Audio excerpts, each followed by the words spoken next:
We begin here, though. Anger and heartbreak as University of Georgia students return to class for the first time since the murder of a young woman on campus. Police calling the death of 22-year-old Laken Riley a crime of opportunity. Her accused killer, Jose Ibarra, is from Venezuela and illegally entered the United States back in 2022.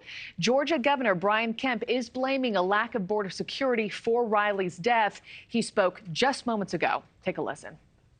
It is an understatement to say that this is a major crisis. And because of the White House's failures, every state, as I've said repeatedly, is now a border state. And Laken Riley's murder is just the latest proof of that. We have live team coverage for you this morning. Alina Shirazi has more on the suspect's path from the southern border into Georgia. But we begin with Caitlin Becker, who is live in Athens for us. Caitlin, as I mentioned off the top, we know Georgia's governor just addressed her death. What was his main message? You know, Markie, the governor's actually still speaking in this building right behind me right now, but he hammered in on the death of Laken Riley, the first thing that really came out of his mouth. And his message was really about the illegal immigration status of her suspected killer, Jose Ibarra.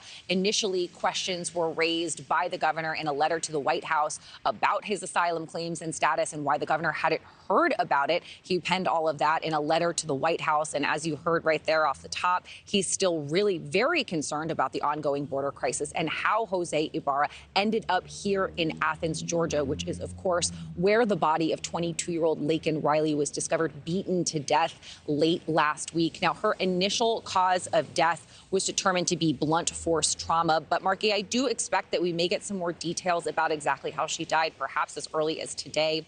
She'd been a student at UGA until last spring when she transferred to nearby Augusta University to study nursing. She remains very close with her sisters here, her sorority sisters here at the UGA campus. The Alpha Chi Omega sorority is actually putting together a memorial service that's scheduled for 3 p.m. today on campus in Laken's honor. And friends are just remembering this bright, vivacious, beautiful girl who she was in life. She was an avid runner. It was a part of her life every single day. We spoke with a family friend who described her as sweet and kind, talked about her Southern manners, and really pointed out that she always had a smile on her face, which you can see with all of these beautiful photos of her right here.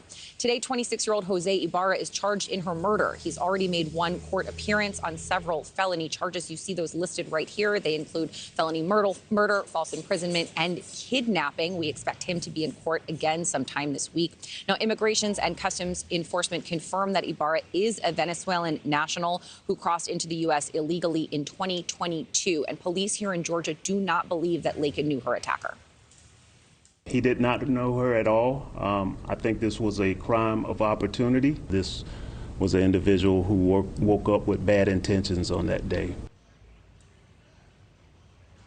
Now, authorities are clearly confident there that Laken didn't know her attacker. However, NewsNation can confirm that there is a link by the suspect, Jose Ibarra, and the University of Georgia. A UGA spokesperson tells us that Jose's brother, Diego, you see him right there, recently worked on campus as a dishwasher in one of the dining hall. Now, Immigrations and Customs Enforcement also tells us that Jose was arrested just a few months ago in September in New York City for a misdemeanor and a traffic offense, but he was quickly released. Markie? And Caitlin, to your point, she was just a beautiful young woman, a Dean's List student, an immense loss and unconscionable tragedy. Caitlin Becker, thank you so much. Thanks for watching, everybody. Go to joinnn.com to find NewsNation on your television provider. Also, don't forget to click that red subscribe button below to get more of NewsNation's fact-driven, unbiased coverage.